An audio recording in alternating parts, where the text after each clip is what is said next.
Uyu munsi nyuma y'imyaka 3 n'amezi 8 umusore warenganaga yafunguwe, ariko ntihahandi ntiyishimye nk'uko abandi bose bafunguwe bishima. Uyu musore yitwa Fiston. Intego afite zishobora gutuma none afungwa imyaka iruta yamaze avutse, ndavuga gukatirwa n'inkiko burundu nk'uko n'ubundi byari bimeze. Yari yarakatiwe burundu ariko yafunguwe. Yarakurikiranyweho icyaha cyo kwica umukunzi wa twita akoresheje uburozi, gusebanya akoresheje imbuga nkoranyambaga n'ibindi byaha bigendanye nabyo. Gusa ibyo byose nta na kimwe yakoze. Imbere ageze ahagaze yibaza uko aragera mu rugo iwe, ariko ibuka ukuntu umusore witwa David yavanze uburozi mu kirahure cye yifuza kumwica. Ku bw'amahirwe ye nubwo byari n'ibyago kuri we, ubwo burozi bukanyobwa n'undi muntu. Uwo muntu akaba yari umukunzi we wari umutwitiye umwana, yitwaga Gentille. Ariko ibuka ukuntu David yatitiye abonye ko uburozi yari yateze Fiston bunyowe na Gentille, umwuka ugacumba mu matwi kubera umujinya n'uburakari. Ku ruhande rumwe wavuga ko bishimishije ko uyu musore yahanaguye ibyaha byose yarakurikiranyweho akagirwa umwere agafungurwa, ariko nanone wavuga uti yaba akomeje gufungwa byaba byiza bikaba burundu, kuko imyaka 3 hafi n'amaze muri gereza yapanze imigambi mibi myinshi ku buryo yashyize mu bikorwa yahungabanya igihugu cyose, none agafungirwa ibyo yakoze yihorera kubw'akarengane yahuye nako. Ikaze muri iyi nkuru y'umusore witwa Fiston wahuye n'ibibazo byo gufungwa arengana, agafungurwa nyuma y'imyaka igera kuri 4 yarapanze imigambi mibi yashoboraga gutuma afungwa burundu, kubera agahinda yafunganywe ntabone nuko ashyingura umukunzi we, ntabone umuntu wo kumwihanganisha nk'abandi bose bapfushije, ahubwo agacirwa imanza agakubitwa inkoni nyinshi ashinjwa kumwicira, kandi we yarateganyaga kumugira umugore vuba. Mbere y'uko afungwa, Fiston yari afite umukobwa bakundanaga. Uwo mukobwa yitwaga Gentille. Mbere y'uko Fiston afungwa bari bakundanye imyaka 3. Iyo hatabaho gufungwa, ubu imyaka ibibaye 7 bakundana. Gentille yari umukobwa mwiza ku isura kandi abantu bamuvugaga ko afite imico myiza. Yambaraga neza akikwiza, agira ikinyabupfura, ari umukozi ukorana umwete kandi w'umuhanga mu kazi kose yabaga agezemo, ariko umukunzi we akamunengera ko yagiraga inshuti nyinshi z'abahungu. Nubwo yagiraga izo nshuti, kuri we yumvaga aribyo bimuhaye amahoro, nubwo rimwe na rimwe yabipfaga n'umukunzi we Fiston. Fiston nta kindi yatekerezaga uretse kumugira umugore yihuse kugira ngo atazamucika kuko yamukundaga bitavugwa. Ubwo bari mu kwezi kwa 3 k'umwaka, inshuti ya Gentille yamusabye kuzayambarira kuko ari ifite ubukwe mu kwezi gutaha.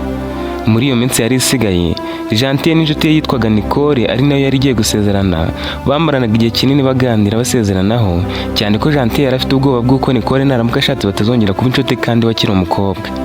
Habura iminsi mike ngo ubukwe bube, Gentille na Nicole bajyanye guhitamo imyenda bazabaherekeza bazambara, imyenda y'abageni n'ibindi. Uko niko no ku ruhande rw'abasore byari bimeze. Umukunzi wa Nicole witwaga Valence yari yajyanye n'inshuti ye guhitamo imyenda we n'abazamuherekeza bazambara. Ubwo kandi Nicole n'umukunzi wa Valence bari bateguye ko buri umwe agomba kuzana inshuti ye bagahura kuri uwo munsi, bakaganira mbere y'uko bakora ubukwe. Bagombaga guhura ari 4. Nicole birumvikana nta wundi yari guhitamo utari Gentille, cyane ko ari nawe wari inshuti y'akadasohoka ugereranyije n'abandi, kandi kuri uwo munsi niwe bari kumwe. Ku ruhande rwa Valence nawe yagombaga kuzana inshuti ye, uwo akaba yaritwaga David. Igihe cyo guhura cyarageze, Gentille na Nicole baturuka hirya, Valence na David nabo baturuka hino. David agikubita amaso Gentille yahise yumvamo ikintu atazi, yumva amaso asa najemo amarira, amarangamutima ashaka kumuganza, agerageza kwihagararaho ngo atagira ubibona, ariko muri we yumvaga ari gushira. Gentille yari yambaye neza, ari guhumura, yakoze neza imisatsi, yiteye twa make-up duke cyane, wabonaga asa neza cyane kurusha Nicole nubwo ari we wari ugiye kuba umugeni. No mu buzima busanzwe abantu bamukundiraga ko afite amaso meza manini, yaseka ukabona ko afite mu kanwa heza. Yari umukobwa w'igikundiro. Ibyo byose nibyo David yabonye akumva atazi uko abaye. Nicole nk'ibisanzwe yahise yiruka asanganira Valence baburaga iminsi mike ngo bakore ubukwe, aramuhobera, na Valence zo kumuhobera yimara agahinda. Gentille byaramutunguye, asa n'urangajwe n'uburyo bahoberanaga basomana, mbese ubona ko urukundo rwabagize abasazi, asa n'uwibagiwe ko Valence yazanye n'undi muntu yagombaga gusohoza. Ntiyari yiteye cyane kuri David, ahubwo yasaga n'utegereje ko Valence na Nicole barangiza gusuhuzanya, akabasuhuza ahereye kuri Valence kuko ari we bari baziranye nk'umusore wakundanaga n'inshuti ye. Uko Gentille yararangariye abahoberanaga, niko David yari yamwegereye yarambuye ukuboko ngo amusuhuze, ariko Gentille ntiyabibonaga. David arambiwe yahise amukanga ati we vipi, ntabwo ubona ko ndi kugusuhuza? Gentille yahise yigarura asa n'ugize akoba gake, nuko aramusuhuza ati oh I'm sorry rwose, nari narangajwe n'aba bageni. David ati ubwo rero nanjye mpobera kuko umwanya namaze wanyirengagije nta kindi gihano naguha. Yaramuhobeye, David asa n'uwanze kumurekura. Gentille utaruzi ibijya imbere mu bitekerezo bya David ati yewe rero ushaka kumpana cyane, igihano cyawe kirarangiye ndekura. Yabivuze aseka, David nawe aseka ati oya ntibirarangira.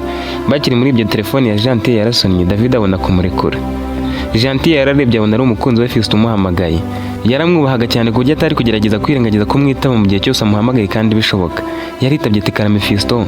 Fiston kuri telefone ati sheri umeze neza? Ibintu byose ni amahoro. Fiston yitaga kuri Gentil cyane ku buryo buri saha yamuhamagaragamo umunota umwe agamije kumenya ko ameze neza kuko nawe yari afite gahunda yo kumugira umugore mu gihe kitarambiranye. Gentil yamaze kuvugana n'umukunzi we Fiston yagaretseho David, Nicole na Valence bari arabasuhuza hanyuma bakomereza ahantu bari bateguye ko ibiganiro byabo birabera. Kuva aho bahuriye kugera aho bari bateganyije kuganira harimo nk'iminota 5 n'amaguru. Mu kugenda Valence na Nicole bagiye imbere bagenda baganira bafatanye ku ntugu. David nawe agenda inyuma ari kumwe na Gentil. Gentil na David ntibari baziranye. David yaramwibwiye, Gentil nawe aramwibwira, bagenda baganira ariko mu kiganiro hibanzemo kumenya na byibanze birimo aho buri umwe atuye, uko ubucuti na mugenzi wabo batumije bahagaze n'ibindi biraho. Bageze aho bagombaga kuganirira. Ni ahantu bacuruzaga ibyo kurya n'ibyo kunywa byaba ibisembuye n'ibidasembuye, hakaba heza cyane kuko hari hafite ubusitani bugari. Buri wese wahazaga nk'umukiriya ahitagamo kwicara mu nzu cyangwa muri ubwo busitani bwiza bwari buteyemo ibiti byera indabo nziza, harimo intebe nziza zo kwicaraho n'ibindi byatuma uhakunda. Bahisemo kwicarira mu busitani kuko ariho Nicole yahisemo avuga ati wenda twafatira n'amafoto y'urwibutso. Batumije ibyo kurya barya baganira urwenya ari rwose, gusa mu mutwe wa David yarebaga Gentil akibona ari bo bari gukora nk'ibyo Nicole na Valence bari gukora, akibona mutamika mbese akumva atazi uko ameze. Ntiyiyumvishaga ukuntu Gentil yari yamukuriye cyane kandi aribwo bakibonana, uretse ko Gentil n'ubundi nta muntu utarabonaga ko ari mwiza. Nicole yabasabye gutuzaho gato akagira icyo ababwira ariko ntiyabatindiye. Yihuta yahise avuga ati rero nshaka kubabwira inshingano zanyu mu bukwe bwacu. Nimwe abantu muzatuba iruhande mu bintu byose, mbese nimwe muzaba muyoboye abaherekeje bose. Mu rwenya rwinshi yahise avuga ati nimwe mugomba kujya muduhandagura twanduye, fone mukazitaba, utuntu twose ari mwe mudushinzwe. Barasetse akomeza agira ati ubwo ntimungore, ndabizi nimwe inshuti zacu rero ntimuntenguhe. Bombi bamweretse ko nta kibazo kirimo, ariko mu mutima wa David hari gusimbuka. Yari yishimye cyane bitavugwa, yisetsasetsa nubwo wamureberaga inyuma atari kubimenya. Valence yakomerejeho, buri wese amubwira ibyo asabwa nuko agomba kuzitwara. Mbere yo gutaha barifotozanyije, David agira amahirwe yo kwifotozanya n'uwo mukobwa mwiza wari wamubera agatangaza, kandi niko yicinyaga icyari yatekerezaga ko no ku munsi w'ubukwe bazaba bari kumwe kandi bakamarana amasaha menshi cyane. Ibyari bibazanye byararangiye, ariko mbere yuko David na Valence bafata icyerekezo cyabo, Gentil na Nicole nabo bakerekeza mu kindi. David yasabye Gentil nimero, nawe ayimuha yihuse cyane kuko n'ubundi ariyo mahitamo yari ahari. Ntiyari kubyanga, gusa nanone Gentil yari asanzwe atunze nimero z'abasore benshi baganira nk'ibisanzwe. We yumvaga ko kuba akundana na Fiston bitamubuza uburenganzira bwo kwivuganira n'umusore uwo ari we wese ubyifuje. Yavugaga ko kugira inshuti z'abakobwa atabikunda, ngo nuko usanga akenshi zigira amazimwe mbese atari inshuti wakwizera. Inshuti rukumbi yari afite y'umukobwa ni Nicole gusa, kandi nawe nuko bari bariganye hafi primaire na secondaire. Iyo hagiraga umusore umusaba ko bakundana, muri abo babaga ari inshuti, yahitaga amubwira ko afite umukunzi, akamusaba kumubera inshuti isanzwe, ibyo abenshi bita ababesto. Fiston akimumenya byabanje kumugora, ariko kubera ko yamukundaga cyane byatumye abyakira. Yakira nyine ko umukunzi wazajya avugana n'abandi basore ariko ari ibisanzwe. Gusa nanone Gentil yari uwo kwizerwa, ntiyigeraga na rimwe aca inyuma Fiston, nubwo rimwe na rimwe bashwanaga bapfa ko Gentil ahora ahuza yiganirira n'abandi basore b'inshuti ze, bamwe bamusuye cyangwa yabasuye. Gusa yakundaga cyane Fiston bitavugwa, nta muhungu n'umwe yamurutishaga mu mutima we. Umunsi w'ubukwe warageze, ubukwe buraba buba bwiza nk'uko babuteguye. Ku ruhande rwa David yumvaga ari nk'inzozi kuko noneho Gentil yari yaje yambaye neza kurusha ku munsi wa mbere bahuyeho, ari guhumura. David nawe yambaye neza bitavugwa, abageni bose nabatindaho kuko imyenda yabo ihora ari imwe, costume nziza n'agatimba nibyo bari bambaye. Nicole na Valence basaga neza cyane ku buryo wari wabutashye wese w'ingaragu yasaga n'uri kwiga uko azagenza ubwe. Mu gihe cy'ubukwe Fiston yasaga n'uwahaye umwanya Gentil, yirinda kumuhamagara kenshi. Gentil akirangiza ubukwe nta kindi yakoze uretse kujya kureba umukunzi we Fiston. Bagiranye ibihe byiza, batangira gupanga uko bazabana, ibintu byose basa n'ababishyize ku murongo. Fiston yaramubwiye ati rero urabona ko ibintu byose njye nabyiteguye. Inzu yaruzuye, ibikoni, igipangu kimeze neza, mfite akazi ko gukora ntabwo tuzicwa n'inzara, kandi uretse n'ibyo amafaranga yo gukora ubukwe yose arahari. Inkwano zose wanyu bazanca zirahari. Gentil yahise amuhoberera ati sheri, nkunda ukuntu wabitekerejeho byose witonze. Fiston yakomeje amubwira mu ijwi ryuje urukundo ati nyemerera mu minsi iri imbere duteguza ababyeyi nzaze gufata irembo, nyuma y'amezi make dusabe dukwe tunasezerane tubikure mu nzira, urabyumva ute? Ibyishimo byari byinshi kuri Gentil. Yahitaga yibona yakoze ubukwe nk'ubwa Nicole na Valence, hanyuma akomeza kurira kubera umunezero mwinshi yumvaga wamusaze mu mutima. Fiston yamufatiranye nayo marangamutima, birangira bakoze ibyo batateganyaga. Byarangiye iryo joro nta n'umwe uraye iwabo, ahubwo baraye mu nzu ya Fiston kuko ariyo bari bahuriyemo. Gentil yageze mu rugo avuye kureba Fiston, David yaramuhamagaye amutera stories. Umukobwa nawe biramushimisha cyane. Bakomeje kuganira, inshuro ya mbere bashiduka bavuganye amasaha arenga 2. Gentil we yumvaga ari ibisanzwe kuko David si we muhungu wa mbere bari bavuganye igihe kingana gityo.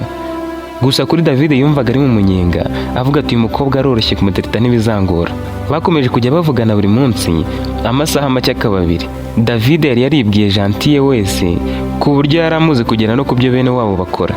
Gentil yaravugaga ati rwose uyu muhungu ntazabura mu bukwe bwanjye, mu gihe David nawe yabaga avuga ati rwose uyu mukobwa niwe tuzakorana ubukwe pe.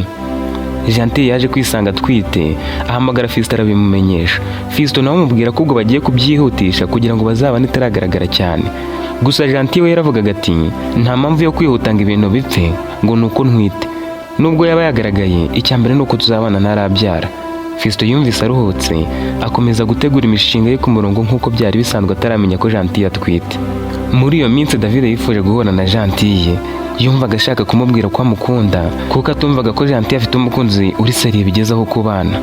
Gentil yari yarigeze kubwira David ko afite umukunzi, ariko David ntiyabyitaho, agendera kuri ya mvuga ivuga ngo n'ubundi nta mukobwa udateretwa, gerageza amahirwe yawe hari ubwo yakurutisha uwo bari kumwe ukamwegukana, wenda akaba ari wowe wamuremewe. Kubera ko rero Gentil yamuhaga umwanya, David yumvaga ko Gentil adakunda umusore cyane. Yamuhamagaraga amasaha atandukanye nayo yavuganiragaho na Fiston, kandi iyo Fiston yahamagaraga agasanga Gentil yahuze ntiyabitindagaho. Iyo byabaga byihutirwa, bari baremeranyije ko azajya amuhamagara 3 akurikiranyije. Iyo atabikoraga, Gentil ntiyakopaga uwo babaga bari kuvugana, yahamagaraga Fiston arangije. Ubwo rero David atekerezaga ukuntu atajya asanga umukobwa Gentil yahuze kandi bakavugana amasaha menshi, akumva ko nawe yamukunze wenda bikaba ari bimwe by'abakobwa batinya kubivuga. Yamusabye ko bahura, Gentil arabyemera kuko yabonaga ibintu byose bishyize ku murongo, cyane ko David yari yamwemereye kumutegera akamoto. Barahuye, David aramuhobera none asa n'uwanze kumurekura. Gentil nawe aramureka ati buriya yarankumbuye. Bahoberanye nk'iminota 5, David yitse imitima nk'umuntu uhobera urukundo rw'ubuzima bwe. Barasangiye, baraganira, bifata udufoto, hanyuma mbere yo gutaha David ati sha useka neza, urahumura, uteye neza ahantu hose haba ku mutima n'inyuma. Gentil aramushimira turakoze. David akomeza agira ati nishimira ko namenyanye n'umuntu nkawe, ni ukuri tugihura numvise imbaraga zimvuyemo, numvise mbaye undi wundi. Nkikubona niyumvise nk'umuntu ubonye ikintu yari yarabuze kuva kera kivuka. Nifuje kera kuzaba mfite umukunzi, nkubonye ndibaza nti ko nifuzaga abonetse, ubu hasigaye iki? Iri joro rero sinasinziriye, naraye ntekereza ku magambo ndakoresha ndayabura. Niyo mpamvu nkubwiye ko ngukunda kuko sinzi ko hari ukundi nabikora. Gukomeza kwifata numva bimvunnye umutima.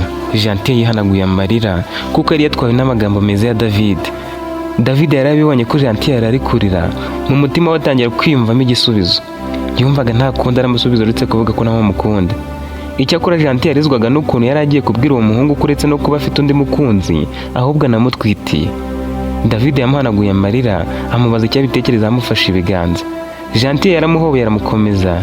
David nawe mu mutima ati yo umwana ndamwegukanye, ahubwo se katinda kuvuga. Gentil yarongeye ararira. Uwo mwanya yita asezera kuri David ati David mbabarira nta rindi jambo nshaka kuvuga. David yaramubajije ati habaye iki? Gentil ahita ahamagara motari ahita yigendera. David ariko yasigaye yicinye icyara avuga ati biriya nikavuga yego, ubu urukundo yararunyemereye, buriya biramurenza buri icyo avuga. Erega nanjye ndi umusore mwiza utagize icyo atwaye, cyane ko nicyo natwara nakigarura. Njye nkimubona nahise mvuga nti n'uyu. Icya mbere umukobwa yabara gukatira akaguhobera kuriya, akarira kuriya. Amaze gutekereza atya gikomeje no gutekereza ku bindi, nawe yaratashye. Ageze mu rugo yirinda guhamagara Gentil ngo amubaze niba yagezeyo amahoro kuko yari yishyizemo ko Gentil ari buze kumwihamagarira. David iryo joro ntiyasinziriye, yaraye arota ari kumwe na Gentil, akaba arashigutsa kongera akabitekerezaho, mbese yumvaga ari mu yindi si. Yatangiye gutekereza uko Gentil azitwara nawe namubwira ko amukunda. Muri iryo joro abona ka SMS ka Gentil ahagana mu masaa 6 kagira kati bimeze bite se? Yakamwandikiye kuri WhatsApp, hanyuma akomeza kwandika kwa kundi ubona ko umuntu ari kwandika. Muri uwo mwanya David yari gutekereza ati ubu se agiye kumbwira ko nawe yabuze amahoro nkanjye? Uzi ko gusinzira byanze we, wasanga nawe ari byo byamubaye hakaba ari byo agiye kwandika. Agitekereza atyo yahise abona ubutumwa butandukanye n'ubwo yari yiteze. Gentil yari yanditse ati sha ntundakarire kuko natinze kugusubiza, igihe nari nguhobeye naturitse ndarira kuko nari nkugiriye impuhwe. Urabizi nakubwiye ko mfite umukunzi wanga ko tubitindaho.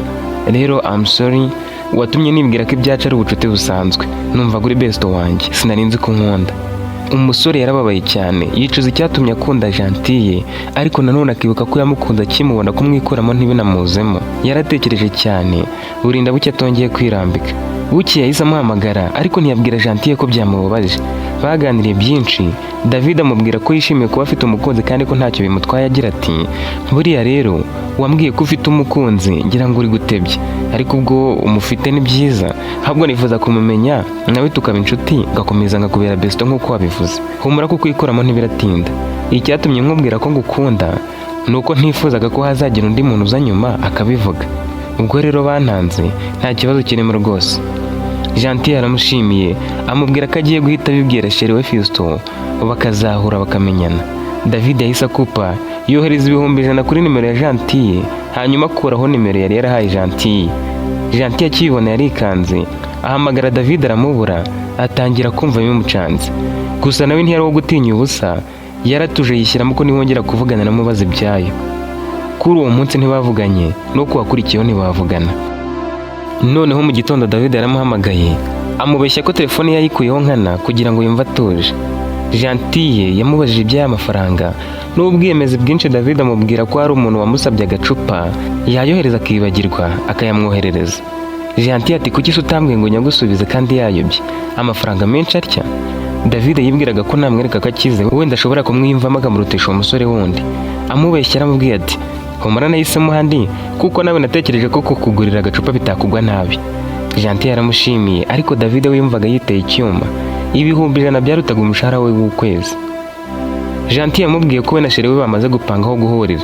Umunsi wo guhura kwabo, Gentille yagiye kwereka David umukunzi we Fiston warageze, bahurira ahantu hari ibyo bashoboraga gukinira byose. Gentille yasobanuriye Fiston wo David ari we nuko bamenyaniye mu bukwe, bose baherekeje Nicole na Valence. Fiston aramwishimira. Baraganiriye, Fiston yibwira David nawe akomeza batera stories zitandukanye.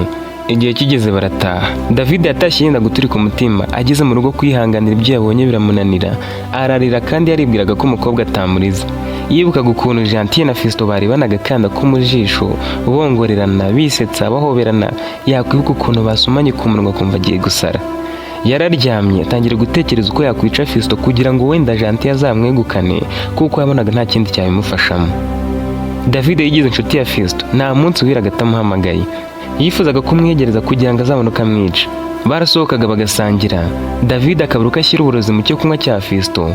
Gusa inshuro zose bahuraga yabaga yabwitwaje kugira ngo nta muco rwahamuvangire. Ku mahirwe ya Fiston ntiyigera asohoka icyo kunywa cye kidashizemo. David yagiye yishyura abantu kenshi ngo bamugirire nabi, ariko abo batekerezaga kumusanga barahamuburaga kugeza bacitse intege. Rimwe yahaye abasore bari barigize ibirara babaga hafi yiwe, abasaba ko bazasimbuka igipangu bakamwicira wabyutse mu gitondo. Gusa barasimbutse bararamo, ariko bucye batamubonye. Yewe bamenye amakuru ko Fiston ataraye mu nzu ye, ahubwo ko yaraye iwawe. David yabonye akomeje kubura ukamwica, amusaba ko bazongera guhura bagahura inshuro imwe bari kumwe na Gentille. David yanabibwiye Gentille ku giti cye, amubwira ko we na Fiston bari gupanga uko bazongera guhura ari batatu bagasangira. Gentille nawe usigaye yishimira umubano wa Fiston Sheri we na David besto we, yagize ati nta kibazo, n'ubundi nenda gukora ubukwe, sinzi ko ninshaka nzongera kuvugana n'inshuti zanjye no gusurana nazo. Yarakomeje ati ariko rero tuzahure muri weekend, kuko njye na Fiston dushaka kuzahita dupanga neza uko tuzabana. Mwana nuko utabibona, ariko inda yanjye itangiye kugaragara pe. David yashigukiye hejuru ati burya sura natwite. Gentille ati se ko bigutunguye, uzi ko wari unteye ubwoba? David yarigariye ati ntari bindi umva ari byiza, nuko njye bintunguye pe, kuko nabonaga ufite mu nda hatoya. Bakimara kuvugana David yarongera arababara, atangira kwibaza niba kwica Fiston ari wo mwanzuro mwiza, kuko n'ubundi cyatumaga yifuza kumwica ari uko yumvaga ko apfuye rwo yazabana na Gentille. Rero yumvise atengushye no kuba Gentille atwite. Ubuse bwo mwishe Gentille akanyemera, umwana namushyirahe? Hari wabivamo bakibanira? Oya ariko ahubwo ndamwica na Gentille nzamuha imiti ikuramo inda atabizi, kandi nanone nshobora kureka uwo mwana akavuka, nakumva kumurera ntazabishobora, sinaba narishe se ngo uruhinja runanire. David yahamagaye Fiston ngo bapange uwo munsi wo guhura. David yamubwiye ko azagura ibyo kunywa, hanyuma Fiston akagura ibyo kubatekera. Mu bushukanyi bwinshi David yabwiye Fiston ati ariko se mani uwatongora sheri wawe. Fiston ati se gute bro? David ati nyine twe tuzagera iwawe kare duteke, Gentil hagere yibwira ko ari we dutekera asanga ari twe twamutekeye, mbese tuzamutungura asanga ibintu byose bihari, ibyo kurya ibyo kunywa, nawe urabyumva. Fiston yabisamiye hejuru ati mani uzi ko ari byo, uzi ko Gentil twari tugiye kubana ntaranamutekera, none hazahita nkunda bya danje, uriya mukobwa ndamuza akunda surprise, narasanga namutekeye azarinda w'umugore bikimurimo. David yari yamutsinze igitego, yifuzaga ko bategurana ibyo kurya kugira ngo aze kubona uko aroga Fiston yisanzuye. Ku munsi wa nyawo David yazindukiye kwa Fiston batangira gutegura ibyo guteka. David yaje yitwaje bya bifanta binini mu gikapa, yari azi ubwoko buri wese akunda. Fiston yari yabwiye Gentil ngo ahagere nka saa 7 nibiba ngombwa bateke bahave bariye.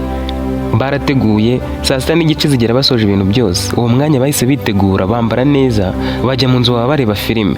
Gentil yahageze akerewe nk'iminota 10 kuri saa 7 bari bavuganye, aza yahagera yibwira ko David atarahagera. Yaratungwa asanze bari kwirebera agafilime, nk'ibisanzwe yihuta asanganira Fiston, aramuhobera aramusoma, abona gusuhuzana David ariko nawe amusuhuza amuhobeye ariko biraho, hanyuma yicara iruhande rwa Fiston. David yiciye Fiston ijisho ahita ahaguruka yerekeza aho bari bateguriye ibyo kurya n'ibyo kunywa. David yaragiye afungura fanta imwe asuka mu kirahure avuga ati ni ya Gentil, afata n'indi asuka mu kirahure avuga ati ni ya Fiston. Ku ya Fiston yahise akora mu mufuka akuramo agapfunyika, akuramo agafu utamenya ngo ni bwoko ki, akavangavanga mu kirahure cya Fiston, arangije araterura arabashyira. Yagendaga mu mutima yivugisha ati none intego yanjye nyigezeho pe. Ubu Fiston ndabizi, ubwo ari umusore arapfa nyuma y'amasaha nk'atanu kandi nageze mu rugo. Yateretse ku meza ibirahure ahita asubira inyuma arababwira ati mbanje kuzana iyanyu rero, nka Gentil ufite inyota nagire vuba ngiye kuzana indi, sinajya mbona imbaraga zo kubaseriva mvuye mu cyumba, ngiye kuzana ikirahure cyanjye nzane na fanta zanyu mujye mwiseriva. Gentil yari yumiwe, ntiyiyumvishaga ukuntu bateguye utuntu twose. David agiye kuzana ikirahure cye mu cyumba, Gentil na Fiston basigaye muri salo. Gentil ati ariko sheri, hano hari guhumura nk'ari ibiryo, ntumbwire ko mwatetse. Yari yabisetse byamutangaje. Fiston yaricecekeye afata ikirahure cye agiye kunywa. Gentil ahita kimwaka atarasomaho ati ndanze nanjye uyu munsi ndanywa fanta yawe numva icyo ikundira. Fiston yaramubwiye ati hari ikibazo se? Ubwo nanjye ndanywa iyawe rero nubwo ntayikunda. Gentil ati ariko ni wowe wabitangije, narinzi kandi iyo uraza ngateka David akagera hano twamwiteguye nk'umushyitsi, none ndabona ari njye wabaye umushyitsi. Ubwo rero urakora ibyo nari gukora, urya ibyo nari kurya, unywa ibyo nari kunywa, nanjye bibuko njye mu mwanya wawe. Bari banezerewe cyane, urukundo rwari ruhari. David yavuye mu cyumba abona Gentil ari kurambika ikirahure ku meza. Ubwoba bwaramwishe aratitira. Ikirahure yari afite hamwe na fanta zindi yarazaniye buri wese ngo yiserive biramucika bigo hasi, ashaka kwihagararaho ngo abereke ko nta cyabaye, ariko bari bayibonye ko afite ikibazo. Bose bihutiye gutoragura ibiguye hasi, nawe yihagarara harisetsa ariko se ubu nibwo mubonye umuntu urwara isusumira? Bati se burya urayirwara? Isusumira se ifata irya? David ati nisusumira pe, hari ukuntu mba nzi ko yakize ariko ikantamaza kandi nanjye yanjye ukuntu iteye byaranyobeye pe, mumbabarira ahubwo kuba mennye ikirahure cyanyu. Baramwihanganishije. Gentil ateriga n'ubundi mwari mwihaye gukora akazi kanjye. Nubwo David yarababeshye ngo nisusumira, nyamara nubwo yarabonye ko uburozi yari yateze Fiston bunyowe na Gentil, yabuze icyo avuga, abura uko abwira Gentil kamwe y'uburozi, bituma ubwoba bumwica. Gentil yakomereje abazanira n'ibyo kurya bari batetse, ariko basangiraga David adatuje afite igihunga. Yarasekaga ariko ukabona bitamufasheho. Yarasohotse gato abwira inshuti ye kuri telefone ati ugiye kumpamagara nyuma y'iminota 10 umbwire ko uhuye n'ikibazo gitunguranye hanyuma nsabe nze kugutabara, ndi kumwe n'abantu kandi nabarambiwe, rero bikore bagire ngo ni umuntu ngiye kureba byihutirwa ku buryo ndagenda bagasigara batari kunyibazaho. Yasubiye mu nzu, hanyuma y'iminota 10 telefone ye irasona. Yaritabye yongera ijwi, wa musore amubwira ko amukeneye byihutirwa nk'uko bari babipanze. Agikupa Fiston yabwiye Gentil ati wasigaye hano se nkajyana na David gutabara inshuti ye. David yahise amubwira ati oya naba mbavangiye, ahubwo ntiza amayinite muhamagare ansobanurire neza. Fiston yamuhaye telefoni ye, David arasohoka. Ageze hanze yatekereje ukuntu uburozi nka nyuma y'amasaha 3 buraba bwatangiye gukora bugahitana Gentil yakundaga, yumva ubwoba buramwishe kurushaho. Yahamagaye wari warabamuhaye ngo amubaze icyo babuvuza, ariko amubwira ko bigoranye ko abunyweye yabukira. David yahise yunguka ku gitekerezo cy'ukuntu urupfu rw'umukobwa rwazabazwa Fiston kandi hari n'ibimenyetso. Yafashe telefone ya Fiston ahita yiyandikira ubutumwa bugira buti mani bebe namubwiye gukuramo inda arabyanga, n'uyu munsi araje mubwiye kuyikuramo arabyanga, none muhaye wa muti uyikuramo muri fanta atabizi. Ariko rero nubwo uhise ugenda numugaragura cyane uze ko uri ku murongo ndahita nkubwira, gusa ndabyizeye uwawumpaye yambwiye ko ukora bya fresh. Amaze kwiyandikira iyo message akoresheje telefone ya Fisto, yahise ayisima muri telefone ya Fisto ayigumana muye, hanyuma agaruka mu nzu afite ubwoba ati rero numvise bitoroshye, reka nihute mwe turaza kuvugana nyuma ndabasobanurira uko bimeze. Mbere yo kubasezera David yitegereje cyane Gentille asa n'umusezeraho, gusa Fisto nubwo yibajije impamvu amurebanye mu waryo ntiyamenye icyabaye.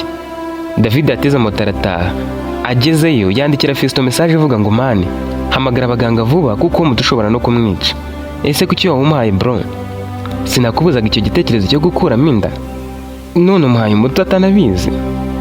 Yakimwandikira yahise amuhamagara ati mani nacanganyikiwe pe, iyo message yawe byari undi mutipe nari nyandikiye. Fisto ntiyabyitayeho, yaravuze ati buriya natuzaransobanurira neza. Nka nyuma y'amasaha 2 David yinguye indi nama, ahita ahamagara kuri polisi abamenyesha ibyabaye, ababwira ati hari umusore w'inshuti yanjye wifuje ko umukunzi we akuramo inda yamuteye, abibwiye umukunzi we yanga kubyemera. Uwo musore nari namusuye n'umukunzi we dusangayo, ariko njye mu rugo bahise bampamagara bambwira ko bankeneye byihutirwa. Nkiva mu rugo rw'uwo mucuti wanjye ambwira ko yongeye gusaba umukunzi we gukuramo inda akabyanga, bityo akaba amuvangiye umuti uyikuramo muri fanta. Ndavuze ntibishobora kubyara ibibazo, akaba yanapfa kuko iyo miti akenshi bitizewe, kandi ndi kumugira inama yo gushaka abaganga ntabyumve. Polisi yamusabye aderesi y'aho uwo musore Fisto atuye. David ati ndaje mbohereza n'amafoto y'ubutumwa yanyandikiye byose mbibahe kuri WhatsApp. Yahise yohereza kuri polisi ifoto screenshot yanditseho ya message yandikiye akoresheje telefone ya Fisto ivuga ati mani bebe wanjye namubwiye gukuramo inda arabyanga, none muhaye umuti wo kuyikuramo muri fanta atabizi. Yarengejeho niyo yamwandikiye inyuma agahamagara amubwira ko yibeshye, yavugaga ngo hamagara abaganga kuko uwo muti ushobora no kumwica. Nyuma yo guhamagara polisi akababwira ibyo byose, yohereje ya foto yari ikiganiro agiranye na Fisto, yohereza kuri polisi na aderesi z'aho Gentille na Fisto bari, nuko araryama ariko umutima utari hamwe. Ku biro bya polisi bumvise bidakaze cyane, basa n'ababigendesheje gake dore ko hari no muri weekend. Fisto utaruzi ibijya imbere yatangiye gupanga na Gentille ibyo ko bazafata irembo, ibyo gusaba no gukwa, gusezerana amategeko n'ibindi. Babirangije Fisto aramwegera akora kunda baza Gentille ati ubu se utwita agahungu cyangwa ni agakobwa? Gentille yimbembeza ati wasanga ntwita agakobwa. Fisto ati kuki se waba udatwita agahungu? Bakomeje kubisiganaho, Fisto afata kunda baseka, bagikomeje gukina iyo mikino. Gentille yumva atangiye gusinzira, mu minota nk'itatu atangira gucika intege. Fisto agira ngo ni bya bindi by'abakobwa baba bifuza abahungu mu bundi buryo, bakitwaza ko ibitotsi bibamereye nabi. Yaramuteruye amujyana mu cyumba, yicara muri saro afata fanta akomeza kwinywera. Yahamagaye David amubwira uko bimeze, amubwira ko umukobwa asinziriye kaba yaruhutse. Yabimubwiraga amwemera ati ubu nanjye ndaje njye kumufasha kuruhuka. Agikupa David agize ubwoba, yaramenye ko wa muti watangiye gukora. Yahise ahamagara polisi ati kuki mutihutiye gutabara, naramuka apfuye ntimuzamumbaza. Gusa yahamagaraga abapolisi bari boherejwe bageze ku muryango wo kwa Fisto. Fisto akinguye abona ari abapolisi agira ubwoba. Uwo mwanya bahise bamwereka ibyangombwa, bakomeza mu nzu bayizenguruka mu byumba byose. Umwe ageze mu cyumba Fisto yararagamo asangamo umukobwa. Yahamagaye Fisto ati vayo hano wicuze uyu mukobwa tumuhe umuti, turabizi ko wamuhaye umuti wo gukuramo inda utizewe kandi ushobora kumuhitana. Fisto atunguwe yaraje agerageza kubyutsa Gentille, ariko Gentille ntiyakanguka. Uwo mupolisi yahamagaye mugenzi we, uwo mwanya ahita yambika Fisto amapingu. Uwo wundi yaraje akurura ishoka, bose basa n'abakubiswe n'inkuba basanze Gentille yapfuye kare.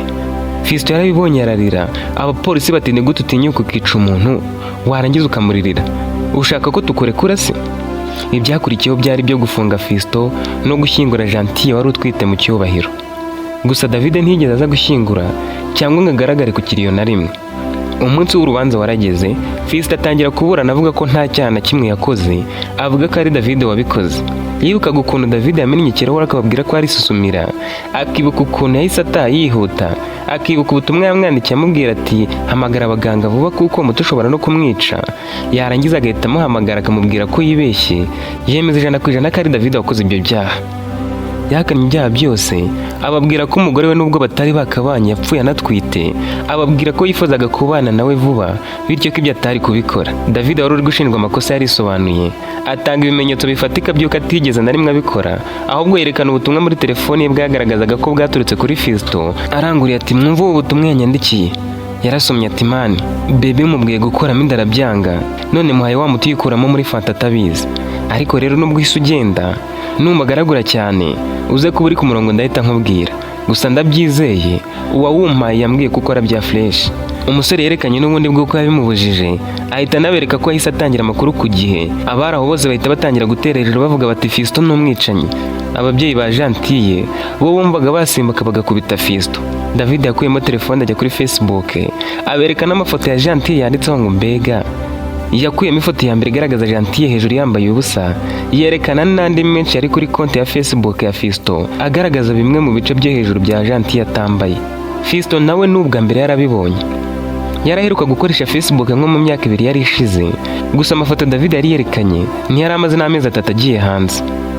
Nta kindi bamukoreye uretse kumukatira igifungo cya burundu, kuko icyaha cyo kwica abantu babiri Gentille n'uwo yari atwite cyari kimaze kumuhama, hiyongereyeho n'icyo kumwandagaza akoresheje imbuga nkoranyambaga. Gusa ibyo byose nta na kimwe yigeze yemera, yafunzwe atemeye. Fiston yafunzwe umwaka wa mbere, afungwa wa kabiri, akomerezaho n'uwa gatatu. Yari yariyakiriye kuko yarazi ko azafungwa burundu. Yari yaragerageje kwiyahura ariko akabura uburyo kuko akenshi abacungagereza babaga bakanuye. David nawe yakomeje ubuzima nk'aho ari nta cyabaye. Hashize umwaka umwe Gentille yapfuye atangira kumva umutima ugiye kumuvamo. Yaryama akabura ibitotsi. Yageragezaga kubyikuramo ariko bikanga. Yishoye mu nzoga akajya ahora yasinze, ariko nabwo urupfu rwa Gentille rwanga kumuvamo.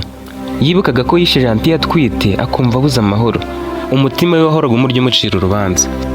Uretse kuba yarishe Gentille n'umwana yari atwite bagapfa bya nyabyo, yanatekerezaga ko yishe na Fiston. Yari yaramwishe ahagaze kuko Fiston yari yarakatiwe urwa burundu. David yamaze indi myaka 2 ari uko yiyumva. Ageze aho yumva agiye gusara, yumva ubwonko bugiye gusohoka, akumva imitsi igiye guturika. Nyuma y'imyaka 3 Gentille yapfuye, David yijyanye kuri polisi ababwira ibyo yakoze byose. Yabasobanuriye muri aya magambo: nifuzaga gukundana na Gentille ariko nsanga ari Fiston. Nakoze uko nshoboye ngo materanye. Ninjiye muri konti ya Facebook ya Fiston cyane ko yari yarambwiye ko atakiyikoresha.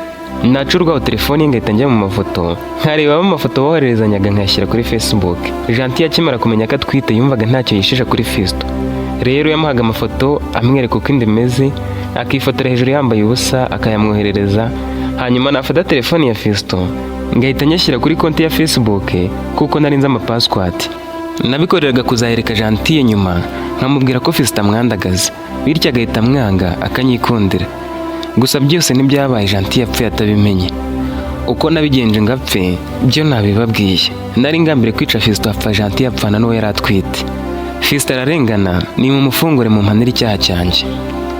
Polisi yahise imugumana itangira iperereza.